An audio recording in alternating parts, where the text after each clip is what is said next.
Hey, welcome back. I guess you guys decided to come back for a second day of AP Government, or whatever, fifth day, whatever it is right now, but the second day of the in-class part. So today's assignment is going to be reading pages 17 through 20. Your focus question is really kind of just a compare and contrast. You're going to be looking at liberals versus conservatives' views on government, society, the economy, and the individual. Okay, in order to do this, before you start reading, you should create a T-chart, and I actually have that in there for you. Create a T-chart, put liberals on the left, conservatives on the right, and then for each one of those things, government, society, economy, and individual, you should, have counterpoints to each other. The reason I'm getting to this now is because this is going to be foundational for when we talk about the development of the Constitution and the Declaration of Independence, and also when we get into the founding of the government and how it's actually going to start out in terms of anti-federalists and federalists. This is going to give us a frame of reference.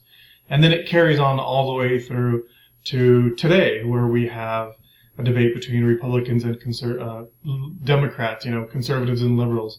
I'm not talking here about Republican or Democrat just yet, because that's for political parties that's coming up later on in the course. But what I want to cover right now is just the ideas that are the foundation for those two parties. So we have liberalism on one side and conservatism on the other side. And those are the foundational ideas that are going to guide each party. And there, of course, there's going to be some evolution over the course of history, but we're not going to get too much into that evolution. We're really looking at government as it is today for our purposes in this class. A lot of the focus is going to be on more modern day issues.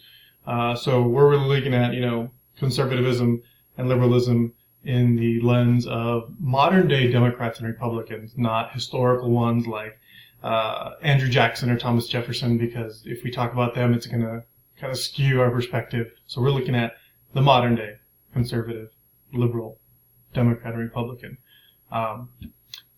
And good luck. Enjoy the reading, hopefully. There's some additional stuff about some other different groups. I think it's going to talk a little bit about socialism, libertarianism. Just kind of know those. Those get brought up often when we're discussing stuff, especially in the news lately.